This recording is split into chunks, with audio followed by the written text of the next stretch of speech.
2 years ago. And I always did art. I was always in my room, painting, sculpting, and these kind of things.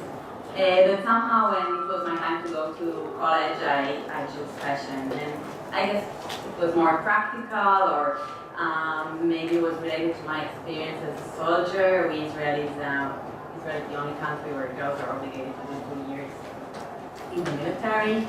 And maybe my experience of wearing uniform for 2 years and looking like everyone else in the room maybe chose that toward the way we dress.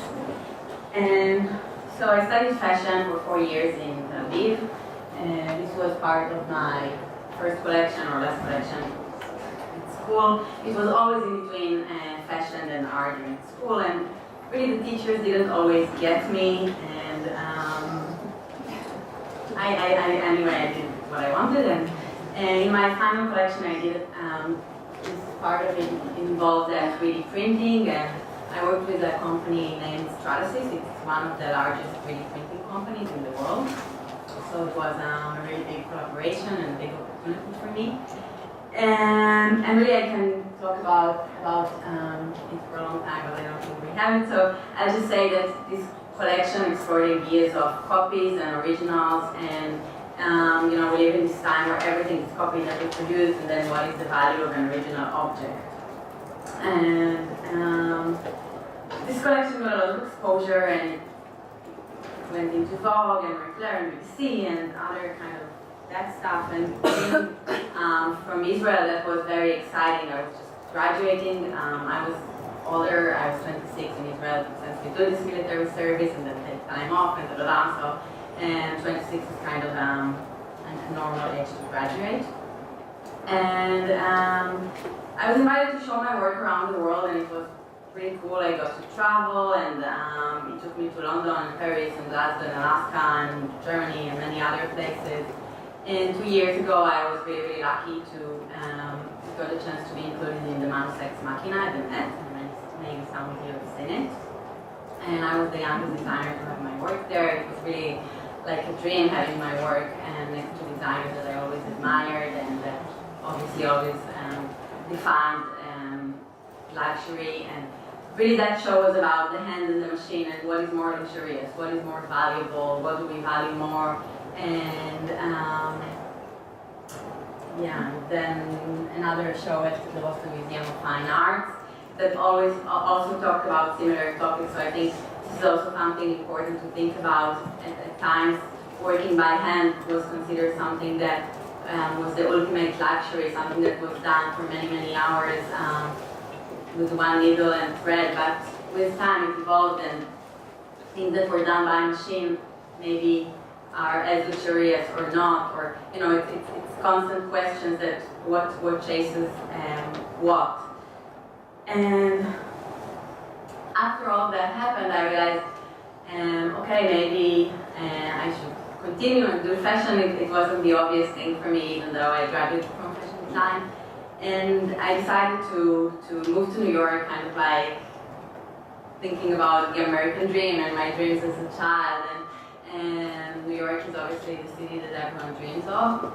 And I came to New York with this idea of starting my own brand and thinking about, I want to do everything the best way and use the finest skills. And now that I think about it, it was an idea that maybe if I would lived here, or maybe if I had more idea of what it is, maybe I would think differently. But it was kind of like chasing this stereotype of luxury and of what a personal brand means.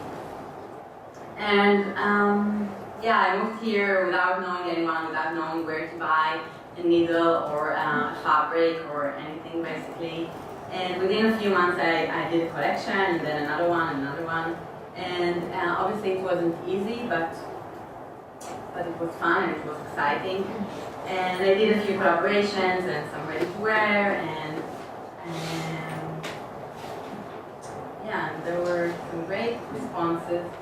And stylists asked to pull the things for editorials, and it was in all the magazines that I always dreamed of, that I always think, this is luxury, this is what I want to do, like being Vogue and all that kind of dreams that you have when you're very, very young. And yeah, I had like meetings in great with department stores and traveled to Japan to show the collection to Isetan, one of the largest department stores in Japan, and showed in Paris. And I got orders and invitations and offers from all sorts. Really, it was everything I could ask for, especially coming from Tel Aviv. But actually, when all those things happened, I got a very bad feeling. I all of a sudden started thinking, is this really what I want? Is this really what I was hoping for? And what, like, why am I even doing that? What is the reason to do all that? And I thought, yeah, I can do another collection, I can do another dress, but what does it even mean? What does it mean to me? And also, what does it mean to my customer? What does it mean to the person that is looking at it?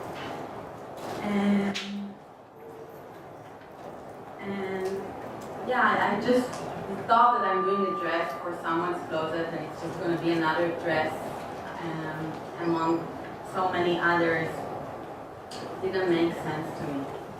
And it was really very, very different from the excitement that I had when I saw the things that I made in the museum and when I got the responses from the museum. It was so different to see the responses in a museum and in a store, completely different setting that evoked completely different conversations with the people that I interacted with. And I think all of us as artists and designers, we do the work for ourselves, but we obviously doing it for others and to get a certain response, to evoke a certain conversation.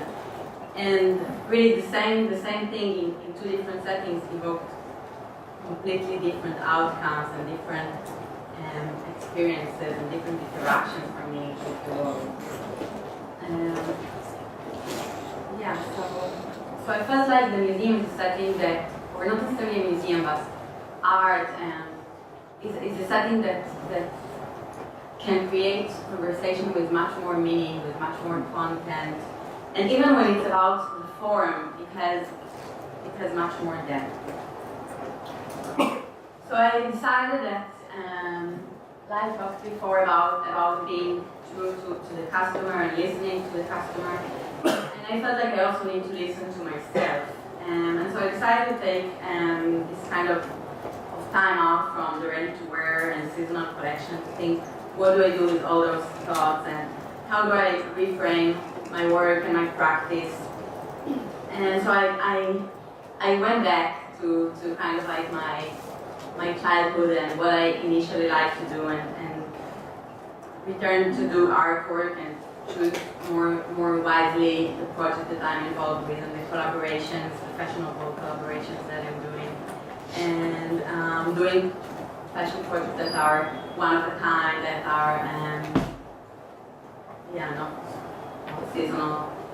And to me, fashion and art are they're like brother and sister. They are two very, very close forms of expressions, but at the same time they are very different, and there's a huge distinction between them. So I really enjoy that I can go in between the two of them. And I think really luxury is very much about, there's so many things in the world, so luxury is very much about creating and choosing wisely and how and where and what do you put your time at. So for me that was kind of like my distinction of what do I put out there, but also what do I think of and do for myself.